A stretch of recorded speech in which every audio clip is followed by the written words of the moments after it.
Boundaries don't have to be rigid, they don't have to be permanent, and they don't have to be mean, right? A lot of times people think that setting boundaries can be mean or can be off-putting to people or it can feel uncomfortable.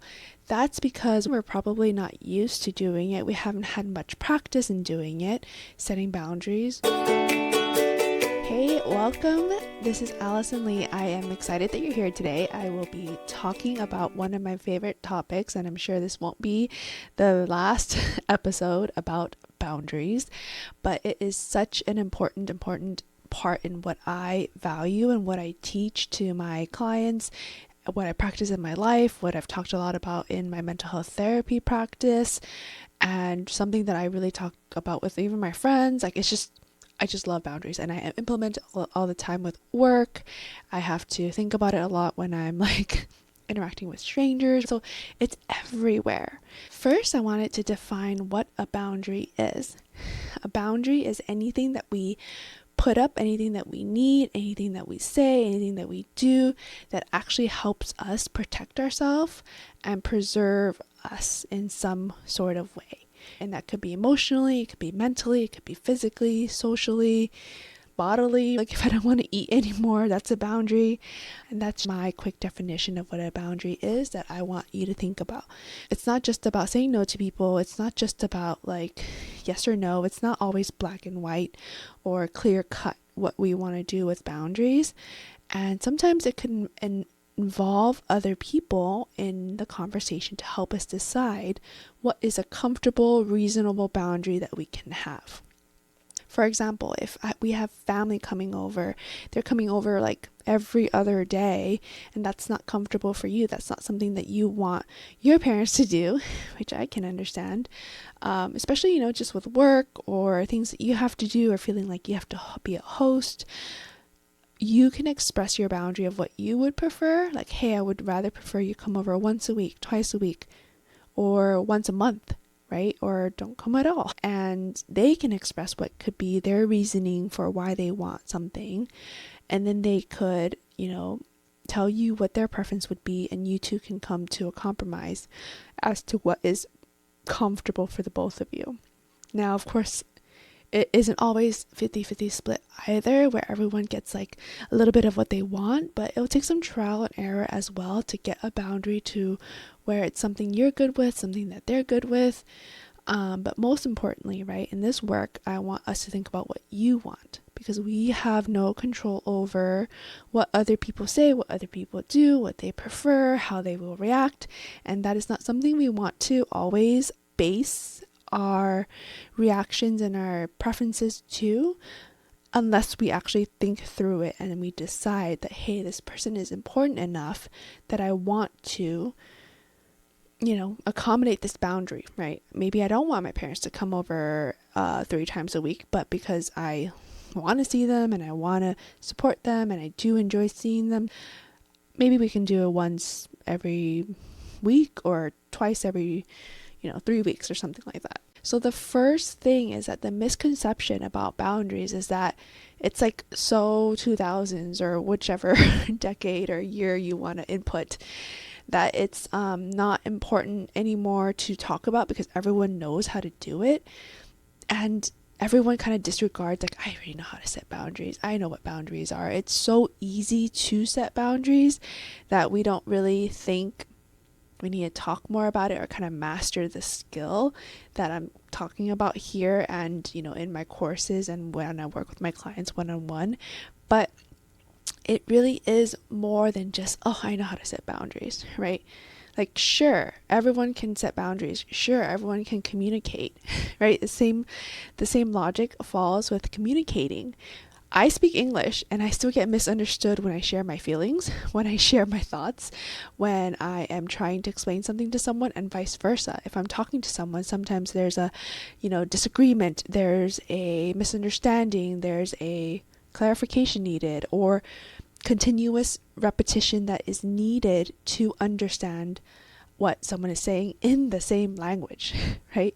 Because as we communicate, we're bringing everything that's, in our life, everything that we know, everything that we've experienced into that exchange, and the other party has a whole nother background, a whole nother experience that may or may not be related to what we're talking about, right? So even just talking and me talking to you right now, I don't know what things could be misunderstood or not clarified as well as I think it is, because I talk about this all the time, or we're just different people and things like that, right? So even in communicating in the same language, it's difficult.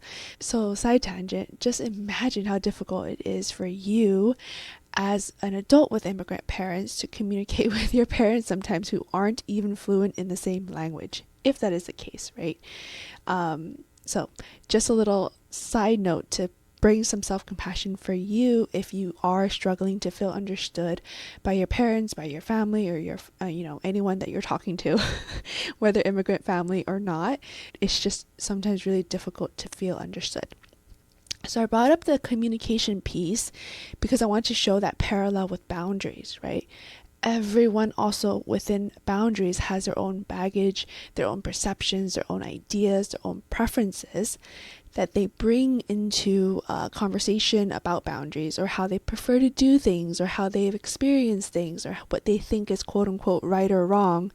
So it's so complex, and it's changing all the time that we cannot predict what boundaries we need. There's no way to know all the boundaries for the rest of our lives because we're changing. People are changing. The environment is changing. Technology is changing. Everything is changing. So even if we know how to set boundaries as things come up, and as we're dealing with different people, different types of environments, different types of expectations and all of that, it is more challenging sometimes than we expect it to be. And then it's also really hard to expect us to know what our boundaries are ahead of time, right? If I lent, my favorite sweater to a friend for the first time, and then, I didn't get it back for 2 weeks, 3 weeks, that could be something that I've never experienced before, because I've never lent this favorite sweater to my friend. And then I didn't realize how much it bothers me to have something lent out for that long. Or maybe it's just that sweater, that particular sweater that I really like. So then we have to kind of reflect and think about oh, why is this bothering me? Is it the sweater? Is it the borrowing? Is it the friend? Is it the duration? And then kind of figure out okay, well then what is it that I would prefer next time, right? If next time I do want to lend out a sweater, do I want to lend it to this friend? Do I want to lend it for, only a week? Do I want to lend it out for several months because I don't really care? Or, I just don't lend out this particular sweater.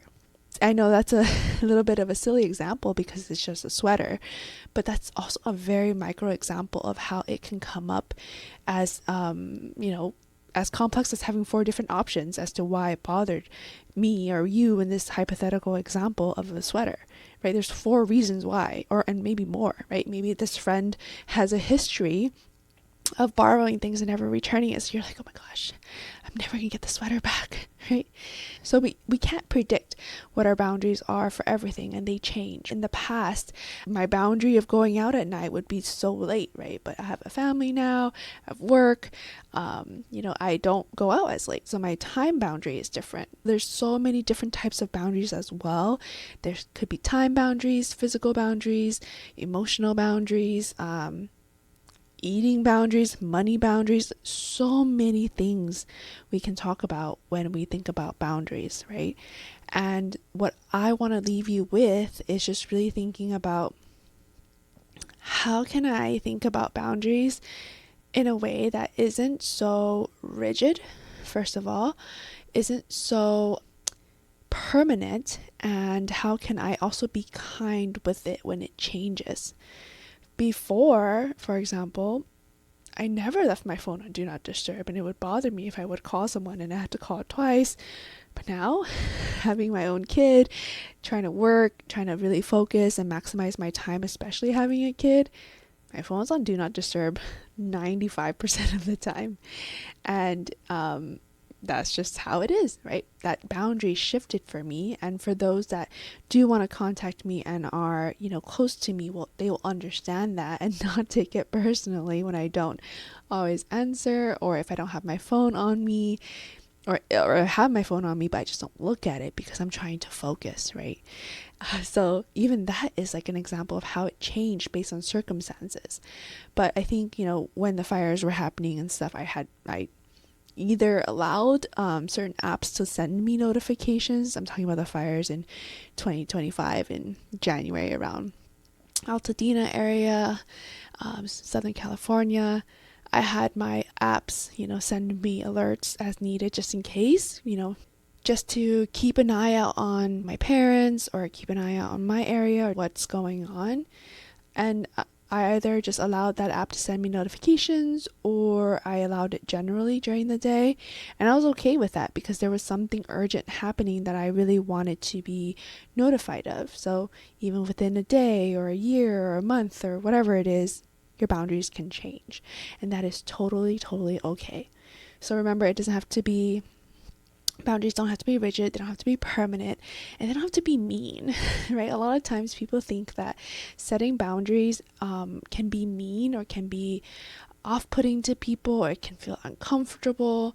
That's because, one, we're probably not used to doing it. We haven't had much practice in doing it, setting boundaries. Number two, we could be communicating it in a way that isn't the most preferred, either to us or to the other party. And if it's to the other party, we have no control over how they react to that.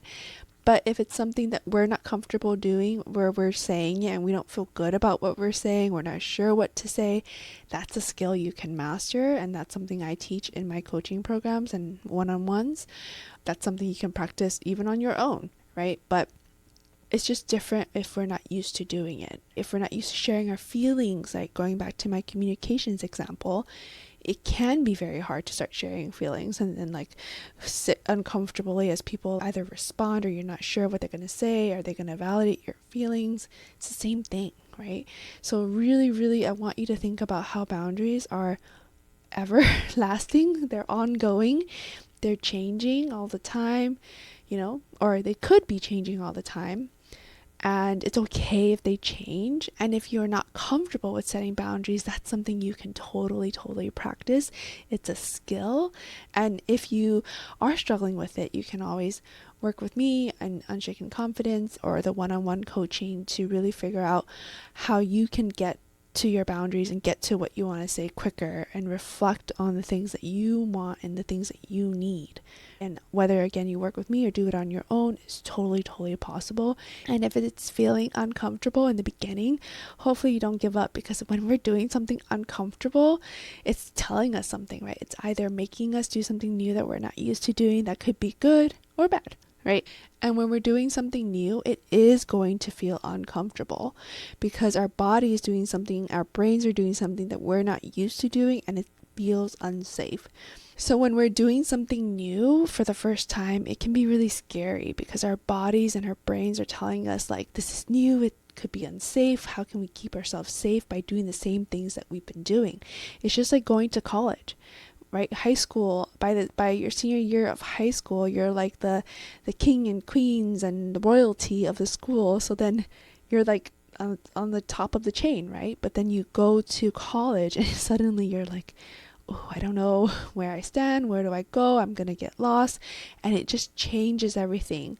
So right before going to college, most of the time, people get a little bit worried. They get scared. They get uncomfortable. And they might feel that way too during the school year. Because it's just new and unfamiliar. So if you're setting boundaries, if you're thinking about needing to set boundaries and it's really difficult for you, please, please be kind to yourself about it, and also know that it'll just take some practice. And you can always join me in Unshaken Confidence or work with me to master some of these skills that you can do, and it just takes time and it takes having some accountability and support sometimes if you are struggling with holding your boundaries, which is a whole nother conversation.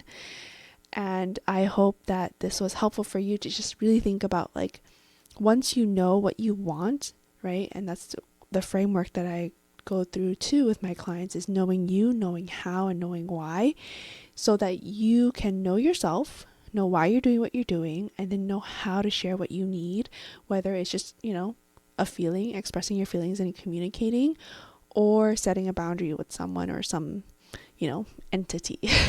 Could be work, could be schools, it could be, I don't know, I'm never shopping at this coffee shop again, right? Things like that.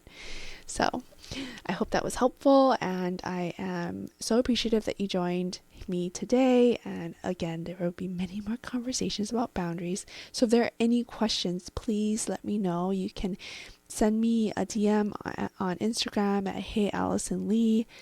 That's Allison with 2 L's and an I, and then last name is Ly if you're finding me on Instagram, or you can just check that out in the show notes. And I will see you on the next episode. Okay, take care. Bye. Hey, thanks for listening to the show. I appreciate you being here.